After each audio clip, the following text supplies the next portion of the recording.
먼저 43절 말씀을 보면 모든 사람에게 두려운 마음이 생겼다라고 기록이 되어 있어요.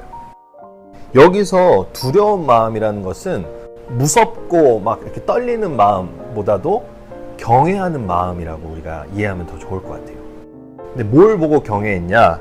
사도들을 통하여 놀라운 일과 표징이 많이 일어난 것을 보고 경외하는 마음이 생긴 거예요. 그럼 여기서 말하는 놀라운 일과 표징이 뭘까? 이 말씀에 집중해서 보면 이 놀라운 일과 표징이 뭔지를 정확하게 알 수가 있어요. 바로 다음 절에 나와 있다는 거죠. 우리 44절, 45절. 우리는 흔히 놀라운 일, 표징 하면은 뭐 기적 같은 일, 초자연적인 일 이런 것들을 상상하지만 성경은 분명하게 이야기하고 있다는 거예요. 사도들을 통해 놀라운 일과 표징이 일어났는데 그게 뭐냐? 믿는 사람들이 함께 지내면서 모든 것을 공동으로 소유하고 또 재산을 팔아 필요한 사람들에게 나누어 주었다라는 것이 놀라운 일이자 표징이라고 말할 수 있다는 겁니다. 자, 근데 이게 왜 놀라운 일이자 표징이냐? 그들이 살고 있는 세상 속에서는 일어날 수 없는 일이기 때문에 놀라운 일이자 표징이라고 말할 수 있는 거예요. 우리가 알고 있는 대로 인간이 만들어 놓은 사회 속에는 계급 구조가 있는데 그 계급 구조를 보통 피라미드 구조라고 이야기를 하죠. 소수의 권력자들 몇몇, 그리고 다수의 그 지배를 당하는 이들. 이것은 인류 역사를 관통하면서 계속해서 있어 왔던 모습이에요. 그러한 피라미드 구조 속에서 권력 속에서 권력의 높은 자리 혹은 힘을 얻기 위해서는 가장 중요한 게 뭐냐? 바로 소유. 지금으로 치면 돈입니다.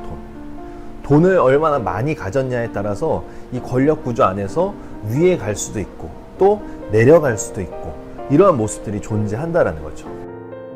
그래서 이 세상은, 이 사회는 어떻게 하면 많은 것을 가질까, 많은 것을 소유할까, 이것에 목적을 두고 삶의 포커스를 맞추고 있다는 거예요.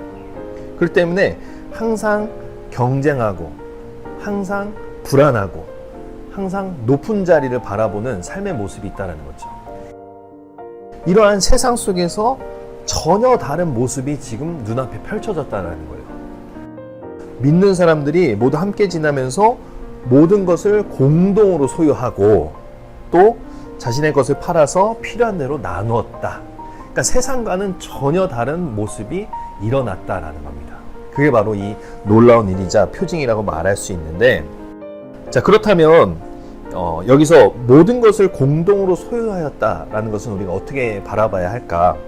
이 공동으로 소유하는 그 관점을 좀 바라봤으면 좋겠어요. 이러한 관점을 이 사도행전에서는 이렇게 표현하고 있어요. 사도행전 4장 32절. 아무도 자기 소유를 자기 것이라고 하지 않았다. 이게 바로 공동으로 소유했다라는 관점인 겁니다. 왜? 당연히 내가 지금 가지고 있는 것은 내 게 아니라 하나님의 것이다.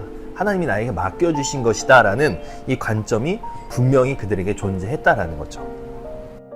이거는 세상의 관점과는 다릅니다. 세상은 나 중심이죠. 나 중심. 내가 어떻게 하면 많이 가질까를 생각하지만 이 하나님 나라의 관점은 공동의 소유. 그러니까 내가 가진 것이 내 게 아니라 하나님이 나에게 맡겨주신 것이다. 그래서 하나님의 나라의 것, 우리의 것이라는 관점으로 바라본다라는 거죠. 두 번째 45절 말씀을 보면 그들이 재산과 소유물을 팔아서 모든 사람에게 필요한 대로 나누어 주었다. 나에게 맡겨진 것, 이것을 가지고 내가 옆 사람, 함께하는 사람을 먹이고 사랑하는 일에 사용하였다라고 바라볼 수 있다는 겁니다. 이 세상은 소유하는 것을 목적으로 하지만 이 하나님의 나라 관점은 나누는 것에 목적이 있다는 게 가장 큰 차이라고 바라볼 수 있어요. 어떻게 하면 많이 얻을까? 내가 경쟁에서 이길까? 뺏을까가 아니라 어떻게 하면 내가 가진 걸 가지고 나눠줄까? 전혀 삶의 목적과 방향이 다르다는 거죠. 이게 모든 사람들이 놀랄 만한 놀라운 일, 표징이라고 말할 수 있다는 겁니다. 그럼 이렇게 공동의 소유를 하고 또 자신의 것으로 옆 사람을 먹였을 때 어떠한 일이 일어나냐? 첫 번째, 계급이 사라지게 된다는 겁니다. 세상은 아까 이야기한 대로 소유한 양의 만큼 따라 계급이 정해진다고 했잖아요. 근데 이 신도들의 공동생활 안에서는 개인적인 소유를 중요시 여기지 않기 때문에 당연히 계급이 사라지게 된다라는 거죠. 그리고 계급만 사라지는 게 아니라 걱정과 염려도 사라지게 되는 겁니다. 내가 어떻게 하면 저 자리에 올라갈까? 혹은 오늘은 또 어떻게 먹고 살까? 이러한 걱정과 염려가 자연스럽게 사라지게 된다. 왜? 서로 나누는 것을 목적에 두고 있기 때문에. 또 어떤 일이 일어나냐?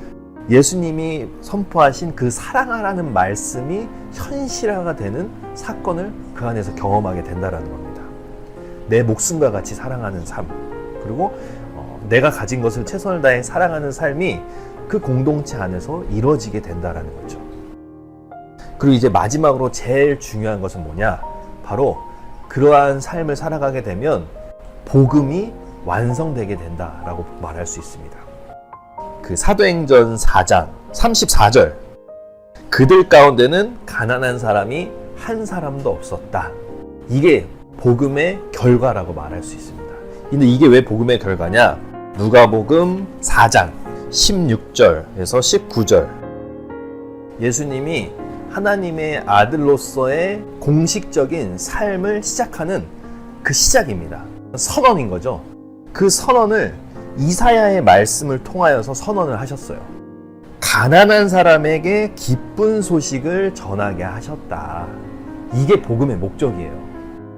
당시에 이 예수님이 말씀하신 가난한 사람들은 진짜 가난한 사람들을 의미하는 게 더 커요.